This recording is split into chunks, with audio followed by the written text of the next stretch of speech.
All right, I guess I'm looking over here. We're doing a little overview of my psych rotation. Hi everyone, welcome back. I just completed my inpatient psych rotation, so it's called Behavioral Health and Psychiatry for this rotation for this month. And it was inpatient for me personally. That doesn't mean that your school or other programs necessarily need to do inpatient. I thought it was a great experience to be able to see some really acute cases. I also did see some telemed of outpatient because my preceptor did a little bit of both. As far as my schedule went, I arrived every day between probably around 10 to 11 because my preceptor did some outpatient clinics beforehand, and then she would meet me at the inpatient center. And we would see patients for 4 to 5 hours each day and then go home. But in the meantime, before she arrived, I would go over the patient's charts, speak with the nurses to see if there were any updates, also speak with the patients to see how they're doing. And then when my preceptor would come, we would go see the patients together.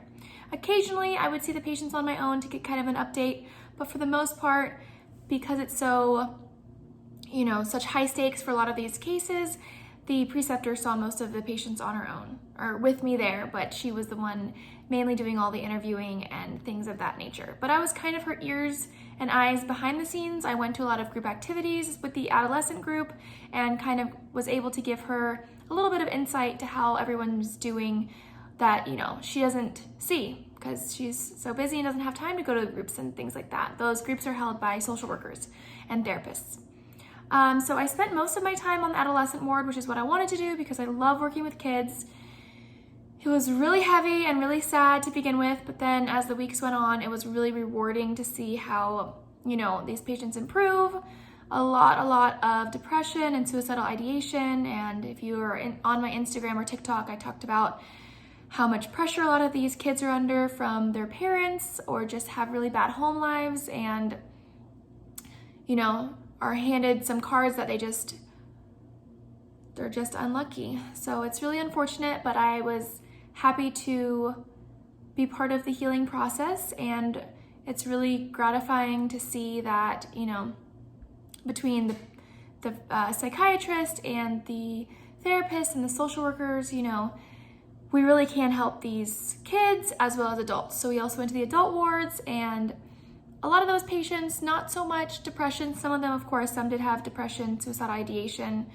There was more psychosis involved things, a lot of drug psychosis induced. And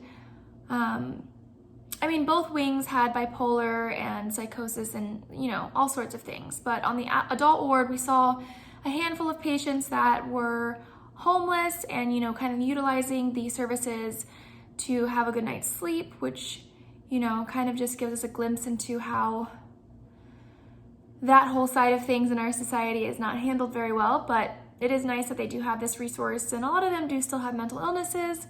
I spoke with my preceptor and I asked her, so most of the time, do these patients get better? And she said, yeah. She's only seen a few patients that, weren't able to seek treatment and do better on medication and therapy and all of these good things.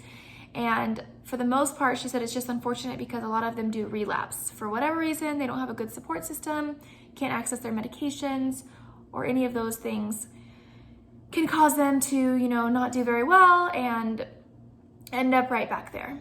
But for the most part, it's really awesome to be able to see what we are able to do to help these patients. And as far as things to prepare for the rotation, I read the Pants Prep Pearls book. I always use Smarty Pants and Rosh Review in terms of going over the topic lists and all the practice questions. I thought that there was a handful of meds that we kind of focused on, but it really depends on your provider, whether you're inpatient, outpatient.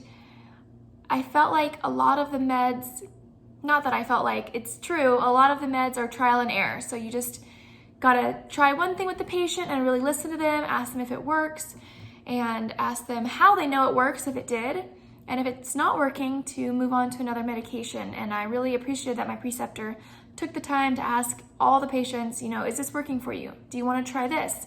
This is the mechanism of action for this. This is why we're giving you this. I really liked the thoroughness and, being able to explain to the patient why we're prescribing a medication and not just throwing a whole bunch of pills at them. I felt like the EOR was pretty fair. There was enough easy questions in there to, pass for sure, but there was a handful of tricky ones that I totally guessed on because I don't feel like I would have come across that anywhere necessarily. I don't know, maybe I need to read some more in-depth resources, but overall, it was really good. It was a great experience. I would definitely recommend, doing an inpatient or inpatient/outpatient rotation if you can to get that experience, because it's not like you're going to be able to see the same kind of cases outpatient that you would inpatient. So overall, I thought it was a great experience, and yeah. I just started cardiology. It's an inpatient cardiology rotation, so you'll have to stay tuned for my recap of that one. Take care. Subscribe, follow, like, whatever.